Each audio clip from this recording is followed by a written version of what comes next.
तर जय आदिवासी पब्लिक, आज आपला आहे ब्लॉग डे 3 कामाचा. आज आम्ही परत चाललो कामाला. तर पाहू शकतोय 2 खड्ड्यामध्ये काल आहे ना खडी आणि रेती टाकून ठेवली आहे. फक्त त्याची पीसीसी करायची 2 खड्ड्याची केली तशी. पहिल्यांदा ना टाकीतून पाणी वसतो त्या पलटी माराय. तर पलटी मारा आता सुरुवात होणार आहे. दोघांनी सिमेंट बिमेंट खाली गेलंय. तर फायनली एकदम पलटी मारून झाली आता. आणि दुसरी खड्ड्यात आहे ना सिमेंट बिमेंट टाकून ठेवलं, त्याला पलटी मारायचे. पलटी मारून झाली, डायरेक्ट कामाला सुरुवात करेल. मटेरियल माल वाहू राहिले आता.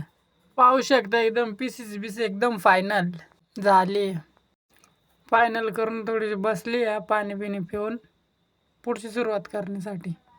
उद्याची तयारी करून ठेवलं. डीपी टाकून एकदम आरामशीर बसलो. आता डायरेक्ट सुट्टीचा टाईम होऊन जाईल आमचा. फायनली सुट्टी बिटी झाली, हातपाय धुता आणि डायरेक्ट घरी.